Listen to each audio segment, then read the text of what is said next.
Boots, Po. bago ang lahat, shot ka muna. Bigyan mo. Po. Pasyatin ko. Shotin mo. Yan.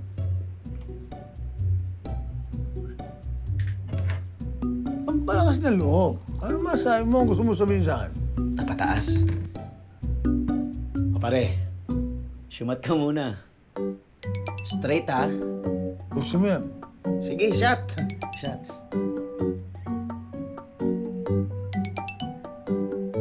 Gusto mo?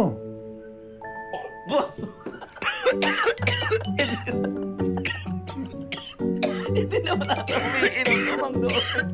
Okay ka lang? Okay ngayon. Ngayong nainom mo na yan. Sabihin mo na kay boss kung gusto mo sabihin. Sabihin mo na. Magiginig kami. Mang Domeng, gusto ko sanang itrain niyo ako. Para saan? Meron ho akong gustong turuan ng leksyon.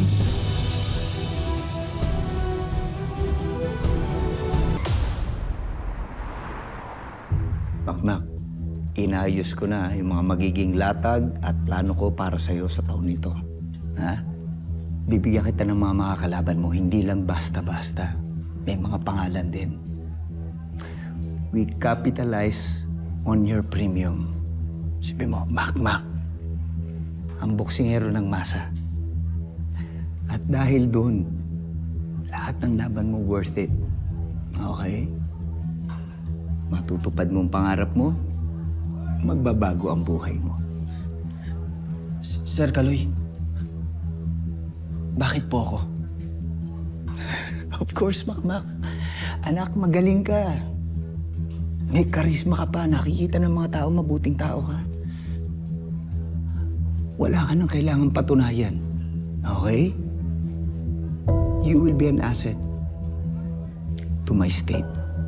Kahit nakalaban ko na si Lance? Yeah. Huwag mo isipin si Lance, anak.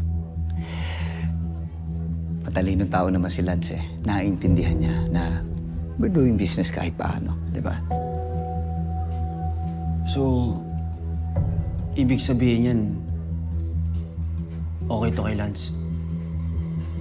Walang problema si Lance. Huwag mo na siyang problemahin, okay?